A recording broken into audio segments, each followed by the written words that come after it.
तो भाई यार आज हम बात करने वाले हैं लुकिसम के चैप्टर नंबर 57 के बारे में।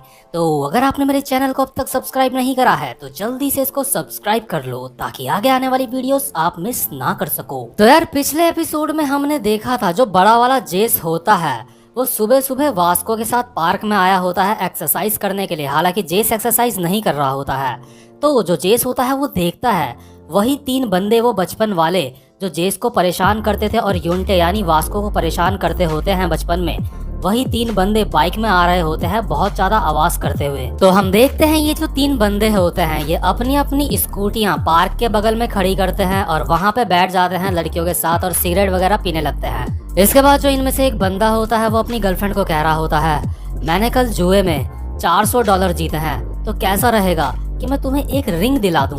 और जो सीनियर का लीडर होता है वो अपनी गर्लफ्रेंड से कह रहा होता है, ये अपनी गर्लफ्रेंड के ऊपर काफी सारे डॉलर उड़ा रहा है हा हा हा हा। और ये सारे के सारे लोग मतलब बिजी होते हैं, सिगरेट वगैरह पी रहे होते हैं। लेकिन जो बगल में मोटा बैठा होता है जिसकी कोई गर्लफ्रेंड नहीं होती वो बिल्कुल चुपचाप से बैठा होता है। तो इसलिए जो सीनियर्स का लीडर होता है वो इस मोटे को कहता है, हे सिंह तुम बिल्कुल चुपचाप से क्यों बैठे हो। तो इसके बाद जो मोटा होता है वो अपने साथियों को कहता है, वो सामने वहाँ पे एक गैंगस्टर वर्कआउट कर रहा है। इसके बाद हम देखते हैं ये गैंगस्टर और कोई नहीं बल्कि वास्को होता है। और यार वास्को की बॉडी में इतने सारे टैटू होते हैं ना जिस वजह से उसको हर कोई गैंगस्टर ही समझता होता है। लेकिन असली वजह तो हम जानते हैं कि उसके शरीर में इतने सारे टैटू क्यों हैं। और हम देखते हैं जो वास्को होता है वो बहुत ही मेहनत से वर्कआउट कर रहा होता है जिस वजह से उसकी बॉडी काफी तगड़ी दिखाई दे रही होती है। और इसके बाद जो ये तीन बंदे होते हैं ये अपने मन में सोचते हैं ये पक्का एक गैंगस्टर है। तो जो इन सीनियर्स का लीडर होता है ये अपने साथ के बंदों को कहता है, उस गैंगस्टर से नजरें मत मिलाओ। और ये तीनों के तीनों अपनी नजर दूसरी तरफ कर लेते हैं। और जैसे ही अपनी नजर दूसरी तरफ करते हैं ये देखते हैं जेस को जो कि मोटे वाले हिंगसुक के साथ बैठा हुआ होता है। तो हम देखते हैं ये जो तीनों के तीनों बंदे होते हैं ये आपस में बात कर रहे होते हैं।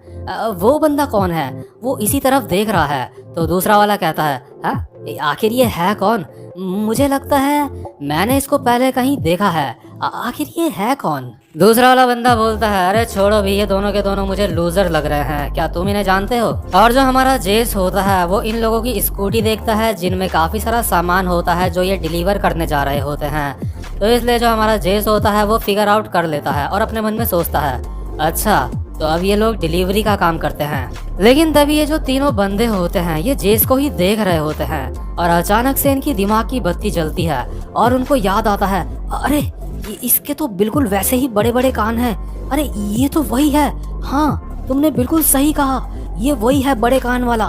तो इनमें से जो मोटा होता है वो कहता है, मैं उसको यहाँ पे लेके आता हूँ। और इसके बाद जो इनका लीडर होता है वो कहता है, इस हरामी को बड़े दिनों बाद देख रहा हूँ मैं। और जो तीसरा बंदा होता है वो कहता है, जो भी करोगे आराम से करना, वहाँ पे उस गैंगस्टर को कुछ भी डिस्टरबेंस नहीं होनी चाहिए। इसके बाद जो मोटा होता है वो जेस के पास जाता है और कहता है, ओए कैसा है, क्या तू हमसे लड़ना चाहता है। लेकिन तभी हम देखते हैं जेस के आगे वास्को आ जाता है जो अपनी एक्सरसाइज कर रहा होता है। इसके बाद जो वास्को होता है वो जेस को कहता है, वो जेस मुझे बाथरूम जाना था तो क्या तुम मेरे साथ आ सकते हो। इसके बाद जो जेस होता है वो कहता है, क्या तुम्हें हल्का होने जाना है, तुम्हारे पास टिश्यू पेपर तो है ना। इसके बाद वास्को कहता है, नहीं मेरे पास टिश्यू पेपर नहीं है। तो जो जेस होता है वो कहता है, अरे मेरे पास पड़े हुए हैं टिश्यू पेपर, चलो चलते हैं बाथरूम। और इसके बाद वास्को कहता है, वो किस तरह के टिश्यू पेपर्स हैं। और हम देखते हैं ये जो तीन बदमाश होते हैं वो आपस में बात कर रहे होते हैं और अपने मन में सोच रहे होते हैं, ये बड़े कान वाला इस गैंगस्टर को जानता है, ये दोनों दोस्त हैं। और जो जेस होता है वो यहाँ से चला जाता है वास्को के साथ। लेकिन जाते जाते जो जेस होता है वो इन तीनों को घूर के देखता है और ये तीनों आपस में बात करते हैं। क्या इसका मतलब ये था, हमें ये इशारा कर रहा था कि हम यहाँ से चुपचाप से निकल जाएं, नहीं तो ये हमसे लड़ाई करेगा। और यार इसके बाद जो जेस होता है वो वास्को को कह रहा होता है, अरे यार अब तो तुम्हें अकेला बाथरूम जाना सीखना चाहिए। इसके बाद जो वास्को होता है वो कहता है, मुझे अकेले जाने में बहुत ज्यादा डर लगता है जेस। और यार क्योंकि अभी जेस ने इन तीनों को घूर के देखा होता है तो इसलिए जो इन सीनियर्स का लीडर होता है वो अपने मन में सोच रहा होता है, ये मुझसे उलझना चाहता है, ये मुझसे पंगे लेना चाहता है, क्योंकि सिर्फ इसका दोस्त एक गैंगस्टर है, इस वजह से ये बहुत ज्यादा हीरो बन रहा है।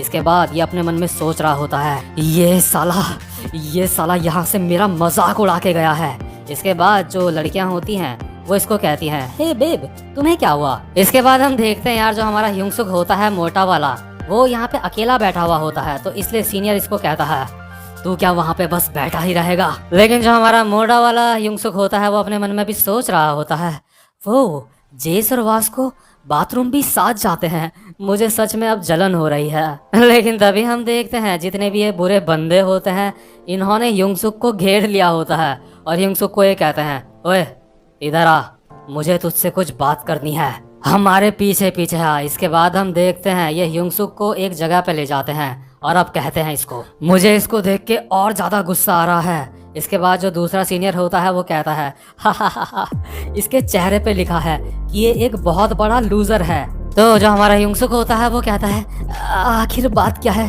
प्लीज जो भी बात है मुझे माफ कर दो। इसके बाद जो ये सीनियर का लीडर होता है ये ह्यूंग-सुक को कहता है, आज तेरा दिन अच्छा नहीं है, तेरे साथ जो बड़े कान वाला बंदा था उससे हमारी कुछ पुरानी दुश्मनी है।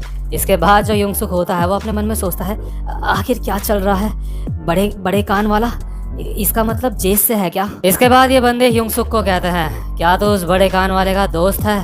और ह्यूंग-सुक अपने मन में सोचता है, दोस्त, लेकिन जेस मुझसे नफरत करता है, वो मुझे अपना दोस्त नहीं मानता। इसके बाद हम देखते हैं पीछे से जेस आता है और कहता है, हाँ वो मेरा दोस्त है, और कहता है जैसा कि मैंने सोचा था तुम सब वही कर रहे हो, तुम सब के सब बिल्कुल भी नहीं बदले। डैनियल इधर आओ तुम। तो ये जो तीनों बंदे होते हैं ये जेस को कहते हैं, ये साला क्या तुम यहाँ पे अकेले आए हो, तुम्हारे साथ जो गैंगस्टर था वो कहाँ गया। ह्यूंग-सुक अपने मन में सोच रहा होता है, जेस ने मुझे अपना दोस्त कहा। लेकिन जो जेस होता है वो इन तीनों बंदों को कहता है, मैं यहाँ पे अकेला आया हूँ और तुम क्या बात कर रहे हो, कौन गैंगस्टर। तो ये तीनों बंदे कहते हैं, क्या तुम अकेले आए हो, तुम्हारे साथ गैंगस्टर नहीं है। तीसरा बंदा कहता है, लगता है इसको अभी समझ नहीं आया है कि ये किस सिचुएशन में फंस गया है। ये सीनियर्स कहते हैं, ये बस स्टाइल मार रहा है और कुछ भी नहीं। इसके बाद दूसरा सीनियर कहता है, तुम्हें पता भी है तुम्हारी वजह से हमारी जिंदगी बर्बाद हो गई, हमें तुम्हारी वजह से स्कूल छोड़ना पड़ा। और इसके बाद जो इन तीनों की गर्लफ्रेंड होती है दो, उनमें से एक कहती है, ओह कितना क्यूट है ये, और दूसरी वाली लड़की कहती है, इसके साथ बहुत ही बुरा होगा। इसके बाद हम देखते हैं जो इन सीनियर्स का लीडर होता है वो कहता है, तू मेरे चेहरे पे इस निशान को देख रहा है, तू जानता है ना मुझे ये कैसे मिला था निशान, और ऐसा ही निशान अब मैं तुझे देने वाला हूँ तेरे फेस में। और हम देखते हैं जो सीनियर होता है उसके हाथ में चाकू होता है। इसके बाद जो जेस होता है वो बहुत ही रिलैक्स्ड होके कहता है, मुझे दिख रहा है तुम बिल्कुल भी नहीं बदले हो, मैं कहता हूँ यहाँ से चुपचाप से दफा हो जाओ, कहीं ऐसा ना हो जो तुम्हें फूड डिलीवर करना है तुम्हारी जगह वो मुझे डिलीवर करना पड़ जाए, इसलिए कहता हूँ चुपचाप से यहाँ से निकल जाओ। और ये सुन के इन तीनों को गुस्सा आ जाता है। इनमें से जो सीनियर्स का लीडर होता है वो जेस की तरफ, जेस को मारने के लिए बढ़ता है आगे और उसके हाथ में चाकू होता है। ये सीनियर्स का लीडर कहता है, तू साले। और हम देखते हैं जो जेस होता है वो बिल्कुल गो की तरह इस बंदे को मारता है। हम देखते हैं जेस के हाथ में एक बोर्ड होता है और वो इस बोर्ड को इस सीनियर के फेस में दे मारता है। और ये जो सीनियर होता है इसका एक दांत टूट जाता है। वो अपने मन में सोच रहा होता है, फिर से मेरा दांत टूट गया।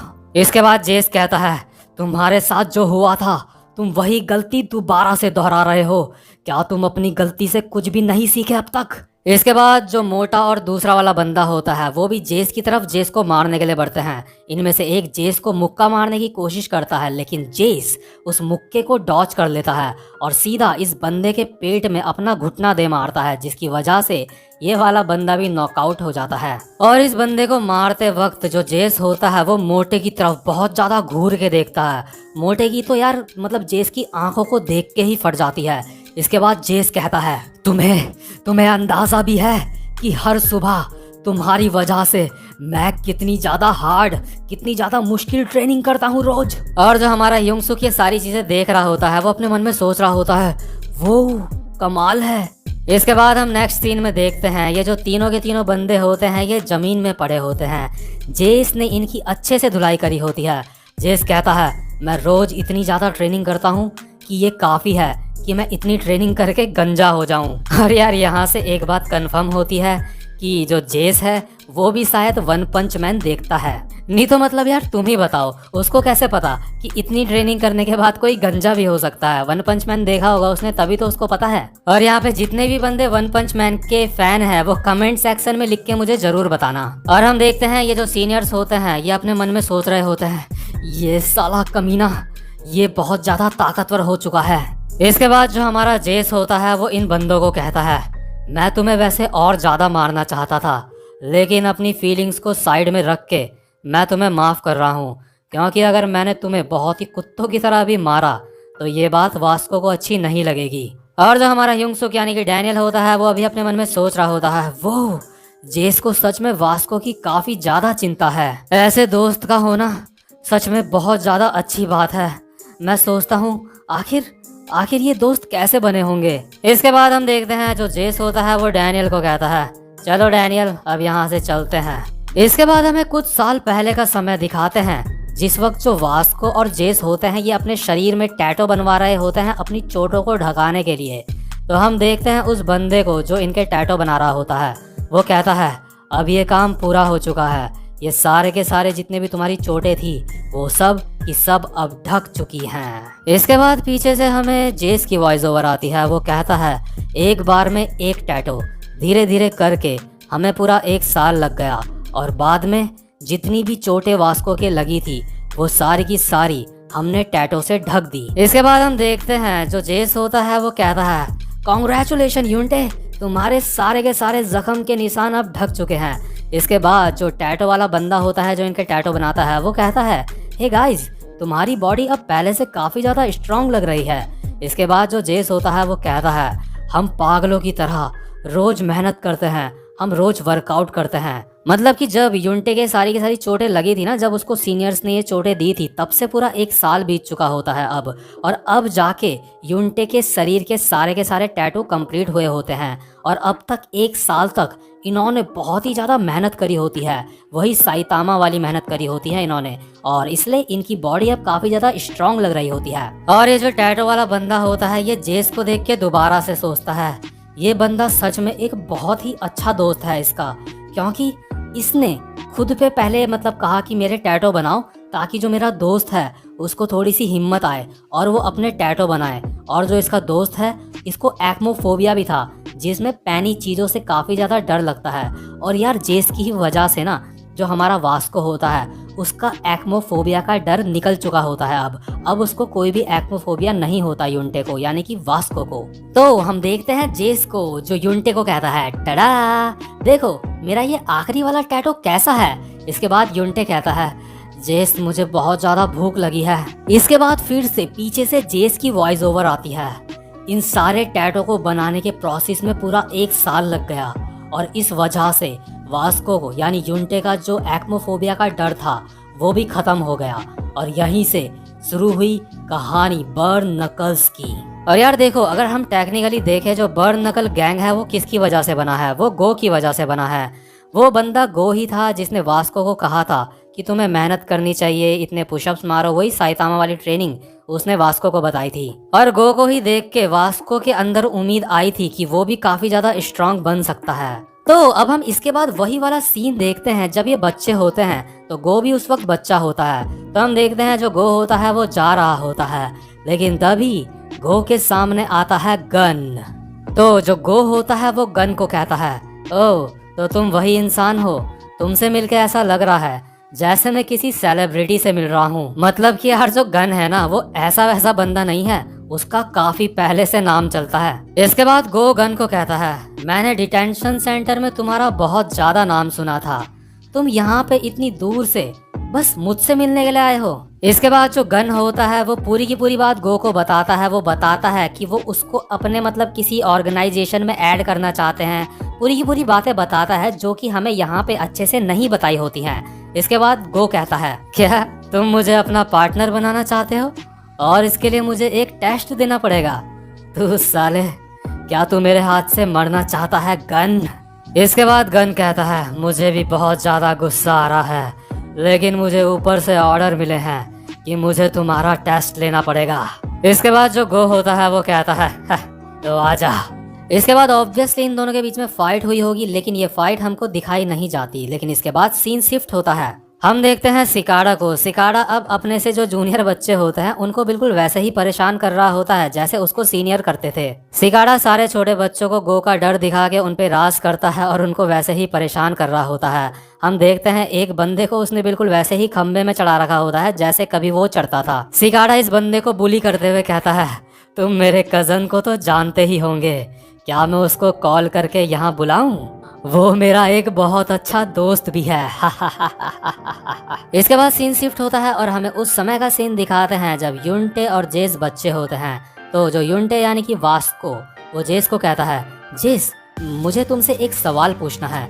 इसके बाद जेस कहता है, हाँ बोलो, तुम क्या पूछना चाहते हो मुझसे? तो जो युनटे होता है वो जेस को कहता है, तुमने अपने हाथ में लिखाया है माई हीरो नेम इज ईटी, आखिर इसका क्या मतलब हुआ? तो जो जेस होता है वो कहता है, अच्छा तुम्हारा मतलब इससे है।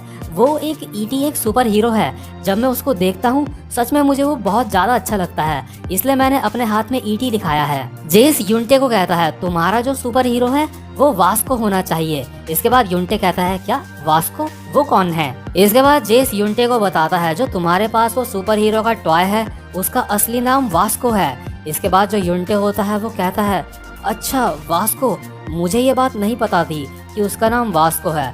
इसके बाद जो युनटे होता है वो कहता है, खैर जो भी हो जेस, मेरा सुपर हीरो तो तुम ही हो जेस। और हम देखते हैं जो हमारा युनटे होता है वो अपने हाथ जेब में रख के वहाँ से निकल लेता है, और जो जेस होता है वो अपने मन में सोच रहा होता है, मेरा सुपर हीरो भी तुम ही हो युनटे। और हम देखते हैं जो ये ईटी होता है ना, असल में इस ईटी का मतलब युनटे ही होता है, और ये चीज जेस ने अपने हाथ में छपवाई होती है। और यहाँ से आप समझ सकते हो कि ये दोनों एक दूसरे के कितने अच्छे दोस्त हैं। ये दोनों के दोनों एक दूसरे के लिए एक दूसरे के सुपर हीरो हैं। और इसी के बाद से जो हमारा युनटे है उसको नाम मिला होता है वास्को।